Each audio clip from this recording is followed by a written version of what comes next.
जी अस्सलाम वालेकुम वीवर्स, कैसे हैं आप? उम्मीद करता हूँ आप सब लोग खैरियत से होंगे। मेरा नाम इरफान हैदर है और आप लोग देख रहे हैं चौधरी इरफान टीवी। दोस्तों, बेसिक जो आज का टॉपिक हम लेके आए हैं वो है बीमारी के हवाले से कि लोग बीमार क्यों होते हैं। इनके पहले की निस्बत आजकल जो लोग हैं वो ज़्यादा क्यों बीमार हो रहे हैं। तो वीडियो शुरू करने से पहले आने वाले तमाम नए दोस्तों से गुजारिश है कि जिन्होंने अभी तक चौधरी इरफान टीवी को सब्सक्राइब नहीं किया, यार सब्सक्राइब को बटन को टच कर दें, चैनल को सब्सक्राइब कर दें। आपको कुछ भी नहीं जाता, लेकिन हमें थोड़ा हौसला अफजाई हो जाती है कि आपने हमारा चैनल सब्सक्राइब कर दिया है। और ना ही सब्सक्राइब करने से आज तक मैंने सुना है कि किसी बंदे को करंट वगैरह लगा हो, तो आपको भी करंट नहीं लगेगा। यार चैनल को सब्सक्राइब कर दें और वीडियो अच्छी लगी तो लाइक कर दीजिएगा और ज़्यादा से ज़्यादा वीडियो को शेयर करें। तो चलते हैं अपनी वीडियो की तरफ। तो सबसे जो बड़ा इदारा है जिसको हम WHO कहते हैं, जो वर्ल्ड हेल्थ ऑर्गेनाइजेशन है, वो एक बहुत ही बड़ा इदारा है जो आलमी सेहत का इदारा जिसको कहा जाता है। पूरी दुनिया का जो आलमी सेहत का इदारा है मेरा भाई, वो कहता है कि पूरी दुनिया में जो 75% लोग हैं ना वो नहीं बीमार हैं। 75% लोग हैं वो नहीं बीमार हैं, वो कमज़ोर हैं। और जो 20% लोग हैं वो लाग हैं, वो बीमार हैं। और जो 5% लोग हैं ये पूरी दुनिया में सही हैं। सिर्फ 5% लोग मेरा भाई दुनिया में सही हैं, बाकी जो हैं इसमें 75 नहीं बीमार हैं। 20% जो लोग हैं वो लागर हैं और 5% लोग सही हैं। अब नहीं बीमार जो हैं वो वापस ठीक क्यों नहीं होते, उनको कमज़ोर क्यों होते जा रहे हैं? तो वो क्योंकि वो उन्होंने एक जैसे वो गाँव देहात में ना मज्जन भाड़ा पाया वेंदा है दूध कढ़ने वास्ते ना, इस तरह कहते हैं कि वो जब उन्होंने एक भाड़ा बना लिया है, वो मेडिसिन यूज़ करते हैं।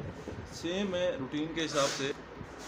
आज से मेरे पे ठीक हम 10 से 15 साल अगर पीछे चले जाए ना, पीछे, तो जब हमारे दादी नानी अम्मा का दौर होता था तो हम किसी भी बर्तन में हाथ डालते थे, किसी में देसी घी निकलता था, किसी में पिनियाँ निकलती थी, किसी में पंजीरी निकलती थी, यानी कि मुख्तलिफ देसी ग़िज़ाएँ निकलती थी। और आजकल मेरा भाई क्या हो रहा है, आजकल हो ही हो रहा है कि अब किसी भी अगर बर्तन में हाथ डालें तो किसी में पैराडोल है, किसी में डिस्प्रिन है, किसी में नेरोबियान है, किसी में बास्कोपान है, यानी कि मुख्तलिफ टैबलेट को हमने अपने घर में खुराक की जगह खुराक वाले बर्तन में हम लोगों ने भर रखा हुआ है। इसी वजह से हम लोग बीमारी पे आ गए हैं। पहले के दौर में अगर कोई बंदा बीमार होता था हलवा बना देते थे, देसी घी की रोटी होती थी, सरसों का साग होता था। आज अगर कोई बीमार होता है तो उन्हें आजकल तो मेरे ख्याल में लोगों ने पैराडोल की जो गोलियां हैं वो अपनी जेब में रखी हुई हैं। जैसे बीमार होते हैं एक दो गोली निकालते हैं, खाते हैं, बस फील करते हैं मैं ठीक हो जाता हूँ। या सर का दर्द होती है, बुखार के लिए डिस्प्रिन वगैरह गोलियाँ इस्तेमाल हो रही हैं।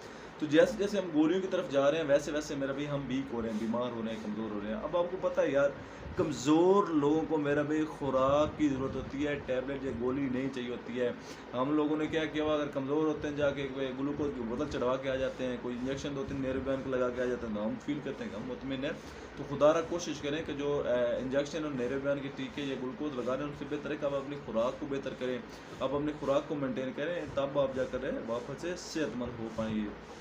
इसलिए कोशिश करें कि अपने खाने को दुरुस्त करें, जितना ज़्यादा हो सके अपने खाने को दुरुस्त करें, अपनी ग़िज़ा को दुरुस्त करें। जो केमिकल वाली चीज़ें हैं, स्टीरॉयड वाली चीज़ें हैं, जैसे कोल्ड ड्रिंक होगी, ख़ास करके ये अहद करें कि जो कोल्ड ड्रिंक है, बहरहाल गोश्त है, इन चीज़ों को आपने मुकम्मल बंद करना है। आपने अपनी लाइफ में इन चीज़ों को लाना ही नहीं है। अगर आप सेहतमंद होना चाहते हैं तो बहरहाल गोश्त और जो कोक है, बोतलें वगैरह हैं, कोल्ड ड्रिंक वगैरह है, इनको बंद कर दें, आप लोग सेहतमंद हो जाएंगे। ये मेरा दावा है, मेरी गारंटी है आप लोगों के साथ।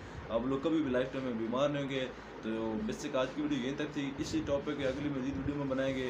तो क्योंकि मैंने पहले वादा किया था कि अगला टॉपिक हमने हेपेटाइटिस के लिए शुरू करना थी, शुरुआत इसी की है, क्योंकि जो सबसे ज़्यादा जो हेपेटाइटिस आ रहा है वो पानी की वजह से आ रहा है। नेक्स्ट वीडियो हम बनाएंगे पानी के ऊपर कि हमने कौन सा पानी इस्तेमाल करना है जिससे हम दोबारा यूज़ करें तो हमें हेपेटाइटिस ना हो, क्योंकि पूरे पाकिस्तान का जो पानी है वो ख़राब हो चुका है, उसकी ज़मीनी पानी आलूदा हो चुका है। तो हम आलूदा पानी को साफ़ करके कैसे यूज़ कर सकते हैं और दोबारा जो पानी है कहाँ से किस टाइम और किस किस वक्त यूज़ करना है ताकि हम हेपेटाइटिस से बच सकें। और दूसरी हेपेटाइटिस लगने की वजह से कि जो एक डॉक्टर हमारे जो गाँव देहात वाले हैं जो एक इंजेक्शन को बार बार दूसरे मरीजों को यूज़ करते हैं, ये भी दूसरा मसला है। इसको हम बकायदा नेक्स्ट वीडियो में रखते हैं, क्योंकि वीडियो बहुत लंबी हो गई है। वीडियो पे एंड पे बताना चाहूँगा कि वीडियो अच्छी लगी तो लाइक कर दीजिएगा, कमेंट करें, चैनल को सब्सक्राइब करें। सब्सक्राइब करने के साथ बेल के बटन को ऑल पे लाजमी क्लिक कीजिएगा ताकि हमारी आने वाली हर नई वीडियोस का जो नोटिफिकेशन है वो सबसे पहले आप तक पहुँच सके। तो best of luck. Chaudhary Irfan Haider को इजाज़त दीजिए। अल्लाह हाफिज़।